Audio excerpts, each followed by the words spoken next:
Machine का उपयोग करेंगे तो अच्छा रहेगा। उसी के उनके नाम की भी तो अभी अभी हम लोगों ने बाबा साहब अम्बेडकर इनको जो है प्राइवेटाइजेशन के तहत सरकार इसको जो ठेकेदारी प्रथा के तहत से मानेगा वो व्यक्ति वाल्मीकि में भी मानेगा। आज दलित समाज का चिंतन सम्मेलन था।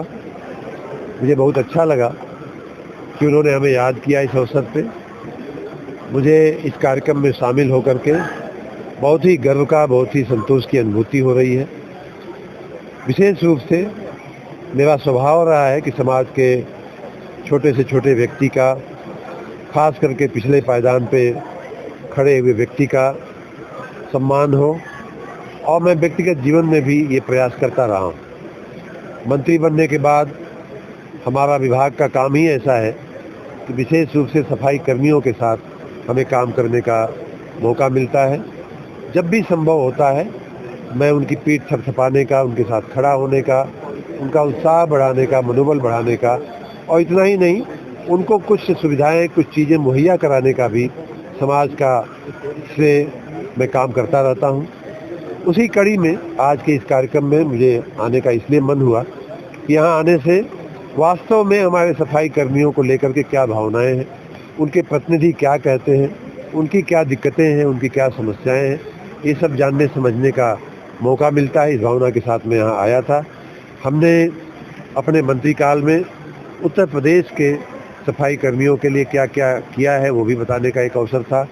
माननीय प्रधानमंत्री जी स्वच्छ भारत अभियान के बाद उन्होंने सफाई क्षेत्र में जो भी तब्दीलियां लाई हैं, सफाई कर्मियों को लेकर के उन्होंने जो जन जागृति पैदा किया है, उसका वो भी बात करने का आज अवसर मिला। आने वाले दिनों में हमें और क्या बेहतर करना चाहिए, उदाहरण के रूप में हमने 2 चीज़ों पे विशेष ध्यान आने वाले दिनों में देना चाहिए।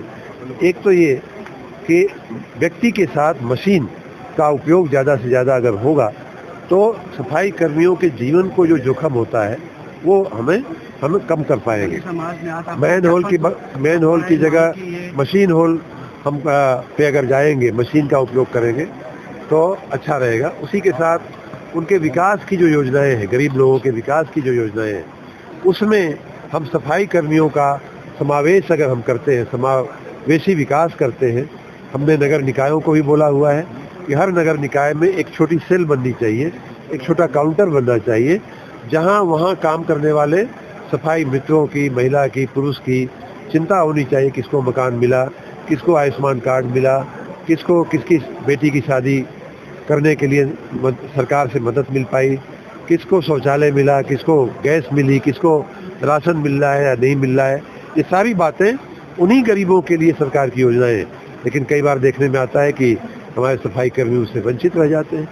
तो आज का जो इन लोगों की भावनाएं थी वो इसी प्रकार की सरकारी योजनाओं में उन्हें शामिल करने की, उनके साथ कहीं कोई अन्याय न हो, उनकी जो मानदेय होता है, उनका जो पगार होती है, उसमें कहीं शोषण न हो, उनकी कहीं कटौती न हो जाए।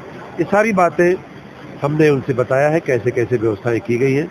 उन्हें काफ़ी संतोष भी है, और जो बातें रह गई हैं उन्हें भी आगे करने के लिए हमने आश्वासन किया। आपने अपनी स्पीच में अभी कहा कि जैसा कि हम जानते हैं कि मुगलों ने और हमारे अंग्रेजों ने हमें डिवाइड किया और शासन किया।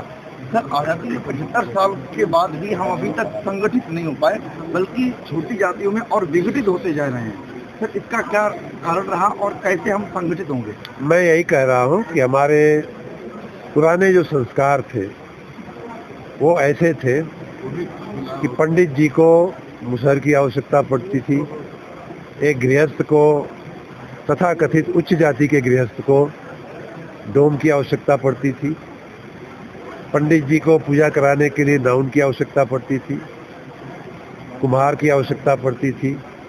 बिना उनके पंडित जी का जो संस्कार था, जो काम था, वो आगे नहीं बढ़ता था। ये और यही भावना भगवान राम ने भी दिखाई है। आफ्टर उनको गंगा पार करने के लिए निषाद की आवश्यकता नहीं थी। सच में चाहते तो बिना निषाद के भी वो पार कर सकते थे, लेकिन निषाद राज का उन्होंने सम्मान किया। और निषाद राज तो हमारे रामचरितमानस में इतनी बड़ी बात कह गए हैं, भगवान को सम्मुख खड़े होकर के, जो प्रभु पार अवश्य गा चाहूँ, मोहि पद पदुम पखारन कहूँ। अगर आपको वापस पार जाना है तो मुझसे आपको पैर झुलवाना ही पड़ेगा प्रभु, और कोई रास्ता नहीं है। जो प्रभु पार अवश्य का, अगर आपको आवश्यक लगे तो जाने के लिए यही एक रास्ता है कि हमसे पैर सबरी कि हाँ भगवान राम जाते हैं। तो ये हमारी संस्कार, हमारे सनातन की मान्यता रही। हम एक दूसरे के सह अस्तित्व के साथ, सह सम्मान के साथ जीने की हमारी आदत रही है। बीच का जो समय काल आया, उन्होंने हमें गुमराह किया, उन्होंने हमें डिवाइड किया, और उसके चलते हमारा समाज जातियों में, वर्गों में, ऊंचे में, नीचे में विभाजित होता रहा। और हम आज देख रहे हैं कि उसमें राजनीति करने वाले लोग, हमारी पार्टी का संस्कार तो यही है, सबका साथ सबका विकास। हम सबको साथ लेकर के चलना चाहते हैं, लेकिन वहीं पीडीए के नाम पर, यूपीए के नाम पर, इंडिया के नाम पर, हिंदी के नाम पर, जाति के नाम पर विभाजित करने का काम हो रहा है।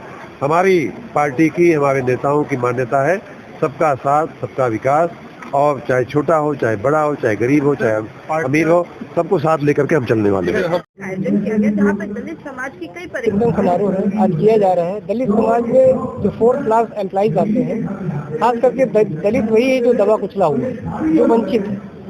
यहाँ इनको बुलाने का हम लोग का जो उद्देश्य है वो ये है कि यहाँ पर जो स्वच्छकार समाज है, जो भी सफाई कर्मचारी जो है पेशा है उसका, या सीवर कर्मचारी है, या 4th क्लास में वो चपरासी है, या इस तरीके के चतुर्श्रेणी कर्मचारी वर्ग के लोग जो होते हैं, इनको जो है प्राइवेटाइजेशन के तहत सरकार इसको जो ठेकेदारी प्रथा के तहत इनको सबको खत्म, मतलब इनको जो है लिया जा रहा है। जो हमारे नियमित कर्मचारियों के जो पद हैं वो शासन में लाखों की तादाद में खाली पड़े हुए हैं, वो उनको नहीं दिए जा रहे हैं। सरकार जो है अपनी जवाबदेही से बचना चाहती है। जो भी कॉन्ट्रैक्टर होता है, ठेकेदार होता है, वो कोई फ्रांस में बैठा है, कोई बेंगलोर में बैठा है, कोई मुंबई में बैठा है, और यहाँ पर उसका पूरा जो है अमला काम करता है। हम लोग ये चाहते हैं कि हम लोग डायरेक्ट जो विभाग क्यों नहीं हमको रखता है। अगर कहीं पे कोई दिक्कत होगी तो हम अधिकारी के पास जाके बात कर सकते हैं, प्रोफेसर के पास जाके बात कर सकते हैं। होता क्या है, कर्मचारी को दिक्कत होती है तो वो किसको फोन लगाया, किससे बात करे, खाली उससे काम लिया जा रहा है, और जरा से वो कुछ बोल देता है तो उसको हटाने की धमकी दी जाती है। तो वो सुरक्षित नहीं है। एक तो सबसे पहली चीज ये है कि इसको